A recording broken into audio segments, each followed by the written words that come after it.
आणि आता बातमी आहे ठाण्यातनं उल्हास नदीवरचा पूल वाहून गेलाय। बुलेट ट्रेनचा तात्पुरता पूल हा पावसामध्ये अक्षरशः वाहून गेलाय।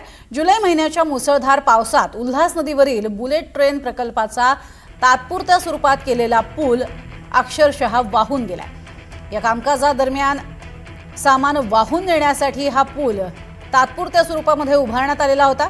नदीच्या किनाऱ्यावरील भाग हा अद्याप उभा आहे, मात्र नदीच्या मध्यभागी असणारा पूल हा पाण्यात वाहून गेलाय।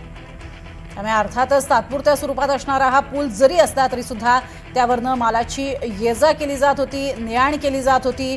मात्र सध्या आपण बघतोय बुलेट ट्रेनसाठी बनवलेला हा तात्पुरत्या स्वरूपाचा पूल आहे।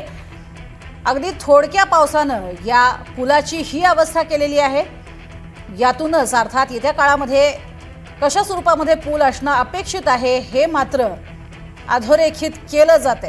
हा पूर्वीचा पूल आपण बघतोय आणि नंतर या भागातला पूल कसा वाहून गेलाय त्याची ही दृश्य आपल्याला पाहायला मिळत आहेत। त्यामुळे उल्हास नदीवरती येत्या काळात जेव्हा पूल बांधला जाईल तेव्हा तो अतिशय मजबूत आणि तितकाच तगडा करावा लागेल, कारण अगदी एखाद दुसऱ्या पावसात किंवा 5 ते 6 दिवसाच्या पावसात जर तो वाहून जात असेल तर येत्या काळामध्ये हा अतिशय मजबूत पूल करणं गरजेचं आहे।